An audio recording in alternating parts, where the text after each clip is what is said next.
नमस्कार।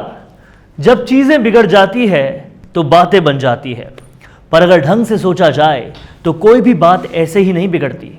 उसके पीछे एक नहीं न जाने कितनी सारी वजह होती है जो आत्मसम्मान पर हमला करती है, अपने व्यक्तित्व पर सवाल करने को मजबूर कर देती है। और इन सब बातों के बाद भी जब दिल नहीं मानता और इंसान जब खुद को जवाब नहीं दे पाता, तब शुरू होती है बगावत। हर बगावत के पीछे एक कहानी जरूर होती है। अभी राजस्थान की राजनीति की कहानियों में बने हुए हैं सचिन पायलट और अशोक गहलोत की टकरार से राजस्थान का बच्चा बच्चा वाकिफ था, पर किसी ने नहीं सोचा था कि नौबत यहां तक आ जाएगी। राजस्थान सरकार दो हिस्सों में बंट जाएगी, एक सचिन पायलट और दूसरा अशोक गहलोत। हम सभी जानते हैं कि अभी राजस्थान की सरकार होटलों में है, पर इन सभी की शुरुआत कैसे हुई ये जानने में हर किसी की दिलचस्पी है। आज मैं आपको बताऊंगा सचिन पायलट और अशोक गहलोत के बीच की टकरार की 10 बड़ी वजह। वो वजह थी जिनके चलते सचिन पायलट अपनी विरासत में मिली धरोहर को भी दांव पर लगाने से पहले उन्होंने एक बार भी नहीं सोचा।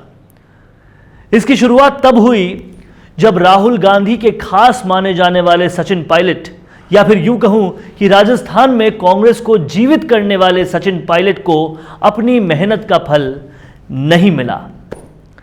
पहला कारण सचिन पायलट के बागी होने की वजह अगर किसी चीज को माना जाता है तो इस वाकये को सबसे पहले देखा जाता है जब राजस्थान सरकार यानी कि कांग्रेस सरकार अपनी सरकार को चलाने की शपथ ग्रहण कर रही थी, और तभी अशोक गहलोत ने कहा, मैं मुख्यमंत्री के रूप में शपथ लेता हूं, और सचिन पायलट ने कहा कि मैं प्रदेश के उप मुख्यमंत्री के रूप में शपथ लेता हूं। दूसरा बड़ा कारण सचिन पायलट के बागी होने में उनकी उप मुख्यमंत्री की कुर्सी का भी बहुत बड़ा रोल है। जब राजभवन में अशोक गहलोत राज्यपाल के साथ शपथ ग्रहण कर रहे थे, तब सचिन पायलट ने कहा कि उनकी कुर्सी भी राज्यपाल और मुख्यमंत्री की कुर्सी के पास में लगनी चाहिए। इस पर अशोक गहलोत ने कहा कि उप मुख्यमंत्री कोई संवैधानिक पद नहीं होता, इसलिए आपकी कुर्सी बाकी विधायकों के साथ ही लगेगी। उप मुख्यमंत्री का पद एक कैबिनेट मिनिस्टर से ज्यादा नहीं होता, लेकिन फिर भी सचिन पायलट ने अपनी कुर्सी ऊपर ही लगवाई, राज्यपाल के पास ही लगवाई। तीसरा कारण, राजस्थान में इस बार कांग्रेस की एंट्री जिसने करवाई सिर्फ वो दो चीजें थी, एक सचिन पायलट और दूसरा राहुल गांधी का किसानों को ऋण माफ करने का बड़ा ऐलान। पर सरकार का दुर्भाग्य है कि अब ये दोनों ही कारण फिलहाल सरकार से पूरी तरह से बाहर है, और सचिन पायलट भी सरकार में अपनी वैल्यू सिर्फ टेलीविजन के जरिए ही जान चुके हैं कि उनकी वैल्यू क्या है। चौथा बड़ा कारण, विधानसभा की एंट्री। जी हां, आपने बिल्कुल सही सुना, विधानसभा की एंट्री। इस बगावत में कुर्सी से लेकर विधानसभा में एंट्री का भी एक बहुत बड़ा रोल है। दरअसल बात कुछ इस तरह है कि विधानसभा के मेन गेट से सिर्फ दो ही जने एंट्री कर सकते हैं, पहले तो खुद विधानसभा अध्यक्ष और दूसरे प्रदेश के मुख्यमंत्री। अब यह बात सचिन पायलट को ज्यादा पसंद नहीं आई। एक बार तो सचिन पायलट ने मेन गेट से एंट्री ले ली, पर जब दूसरी बार वो मेन गेट से एंट्री ले रहे थे तो उन्हें गार्ड ने रोक दिया और कहा कि आप विधायकों के लिए बने हुए गेट से विधानसभा में एंट्री कीजिए, जो सचिन पायलट को बिल्कुल भी अच्छा नहीं लगा। इस पर अशोक गहलोत ने एक बीच का रास्ता निकाला और पायलट के लिए एक अलग रास्ते का इंतजाम किया। ये ऐसा रास्ता था जहां से कोई भी नहीं जाता, सिर्फ पायलट ही जाते हैं। उसके अलावा इस गेट से और किसी की भी एंट्री नहीं होती। पांचवा बड़ा कारण, अपने ही लोगों का अशोक गहलोत का हाथ थाम लेना। कुर्सी और एंट्री के बाद पायलट के बागी होने का कारण था उनके ही लोगों के द्वारा अशोक गहलोत का हाथ थाम लेना। पायलट के साथ के लोगों को शायद समझ आ गया था कि अब पायलट का कद राजस्थान की राजनीति में अशोक गहलोत के बराबर का नहीं है, और अशोक गहलोत से बैर लेना ऐसा ही है जैसे पानी में रहकर मगरमच्छ से बैर लेना। छठा कारण, प्रियंका गांधी का केंद्र की राजनीति में सक्रिय होना। सचिन पायलट केंद्र में अगर अपनी पकड़ रखने के लिए जाने जाते हैं तो इसके पीछे का जो सबसे बड़ा कारण है वो है राहुल गांधी।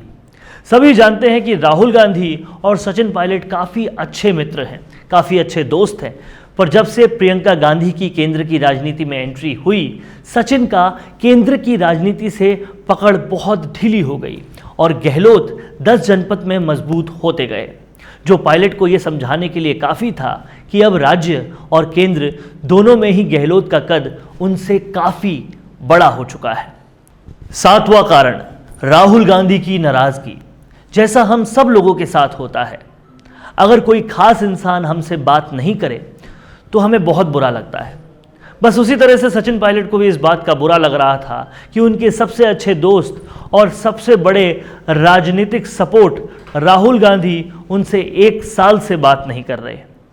ये बात पायलट को बहुत बुरी लग रही थी और इस बात से वो खासे आहत थे। आठवां कारण, राजस्थान के निकाय चुनाव। सचिन पायलट उप मुख्यमंत्री होने के साथ साथ पीसीसी चीफ भी हैं और इसी हैसियत से निकाय और पंचायती चुनावों में टिकट बांटने की जिम्मेदारी भी सचिन पायलट की ही है और राहुल गांधी ने भी सचिन पायलट को फ्री हैंड दे रखा था। पर अशोक गहलोत को ये बात पसंद नहीं थी और इसी कारण सरकार गिराने की साजिश का आरोप लगाकर गहलोत ने अपना रास्ता साफ कर लिया। नौवां कारण, विभागों से न्यूनतम अधिकार। पायलट राजस्थान की राजनीति में दुरुस्त कद रखते हैं। भले ही गहलोत से उनकी टकरार चलती रही, फिर भी पायलट प्रदेश की जनता के लिए पूरे उनके दिल में राज करते हैं और प्रदेश के एक युवा नेता के रूप में पहचाने जाते हैं। पर यह सब कहाँ काफ़ी था विभागीय कार्रवाइयों के लिए। जी बिल्कुल, पायलट को जो भी विभाग दे रखे थे उनसे भी पायलट बिना गहलोत की अनुमति के कोई भी कार्रवाई नहीं कर सकते थे। गहलोत के बिना पूछे वहाँ कोई भी काम नहीं कर सकते थे। 10वां कारण था गहलोत बनाम पायलट का सार्वजनिक हो जाना, जो बिल्कुल पहले से सिर्फ सियासी गलियारों के बीच ही था, अब वो जनता तक पहुंच जाना। जैसे ही ये बात सब लोगों तक पहुंची तो ये चिंगारी आग का रूप ले चुकी थी और सचिन पायलट को ये बात बिल्कुल भी पसंद नहीं आई। सचिन पायलट इस बात से काफ़ी ज़्यादा आहत थे। एक कहावत तो आपने सुनी ही होगी कि जब पानी नाक तक आ जाता है तो काफ़ी खतरनाक हो जाता है, और राजस्थान की राजनीति में भी कुछ ऐसा ही हुआ। जब तक सचिन पायलट सह सकते थे तब तक शांत रहे, पर अब पानी नाक तक आ चुका था तो उनके भी सब्र का बांध अब पूरी तरह से टूट चुका था। फिर पायलट ने एक ऐसा कदम उठाया जो किसी ने सोचा भी नहीं था और उसी की वजह से आज तक राजस्थान सरकार सुर्खियों में बनी हुई है।